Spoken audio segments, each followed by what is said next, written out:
Tak já se teď nacházím ve Fashion Aréně outletu ve Štěrbohlech a chtěl bych tady upozornit na jednu věc. Je tady spoustu AC sloupků od Pre.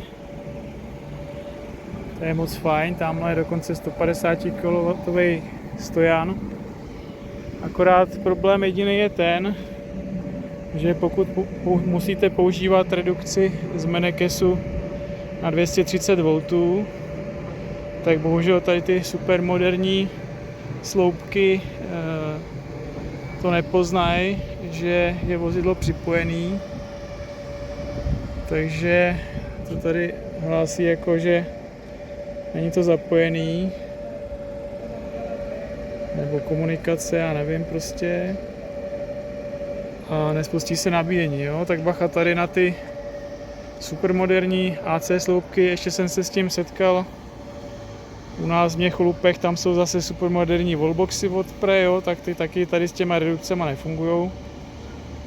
Budeme to muset nějak poladit, protože samozřejmě, aby jsme my elektroskútristy měli kde nabíjet. Takže jsem chtěl jenom upozornit, až sem přijedete někdo se skútrem, takže si tady nejspíš nenabijete, nevím jak jiná redukce, nabíjecí kabel, ale tady s tím mým to nefunguje. Zkoušel jsem to i s jinou verzí kratší kabelů od jiného výrobce a bylo to samé, jo? Takže vás zdravím ze Štěrbohol z Outlet Arény. Já vás zdravím tentokrát z podzemní garáží obchodního centra Europark ve Štěrboholích. Kousek od místa, kde jsem natáčel minulý video. Jak vidíte, tak nabíjím svůj Vectrix VX1, ale to je jenom proto, že tady je jeden nabíjecí sloupek ještě staršího typu. Já vlastně používám redukci z Menekesu na 230 V, protože tady ten elektroskúter nemá konektor Menekes. Takže tady ten stojan funguje, ale není to vlastně tady všechno, co se týká nabíjení. Tady jsou vlastně ještě 3 sloupky po 2 konektorech.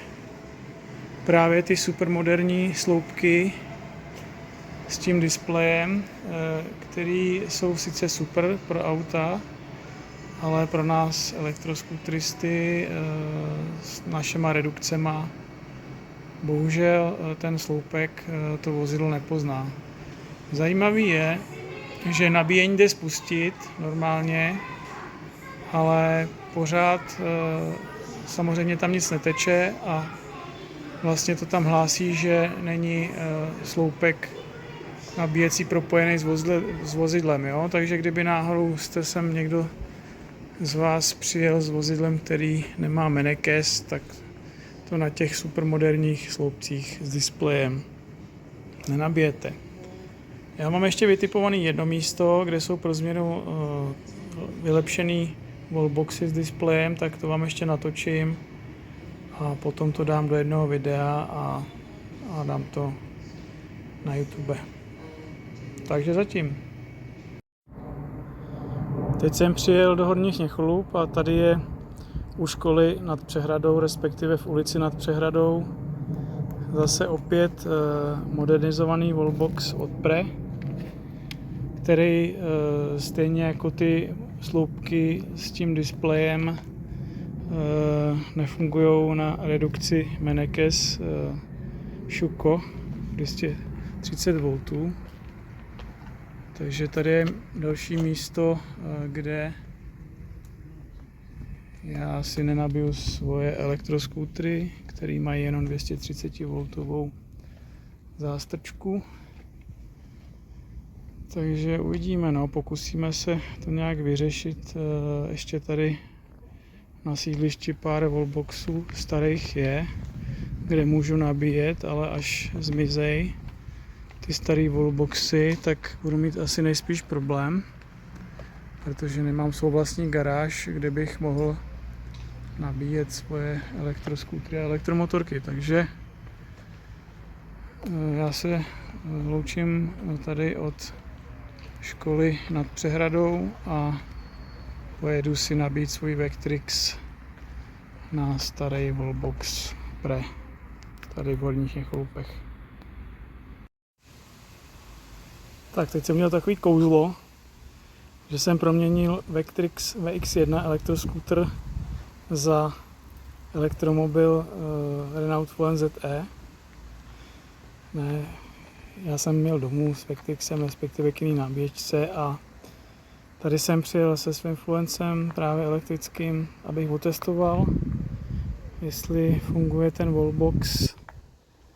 A funguje. Ten supermoderní Wallbox s displejem funguje, když má člověk kabel Mennekes typ 2 a tady je typ 1, neboli je 1772, to je starý konektor americko-japonský. Takže tady s tou kabeláží ten Wallbox, předpokládám, že i ty sloupky by měly fungovat, ty s tím moderním displejem. A proč to testuju? Protože kamarád, co má elektrickou Miu Electric, tak mi říkal, že mu právě tady ten kabel Mennekes a je 1772 nefunguje, tak jsem to byl jenom testnout.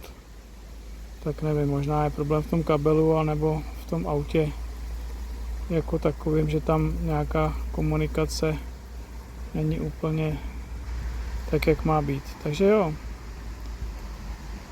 Tak jsem rád, že můžu tady u nabíjecího Wallboxu v ulici nad Přehradou v Horních Něchoupech nabíjet aspoň svůj elektromobil a jednu ze svých motorek, respektive dvě, který mají konektor Mennekes. Tak jo, tak to je asi poslední video tady na toto téma, takže můžete vesele nabíjet, ale občas se vyskytne nějaký zádrhel.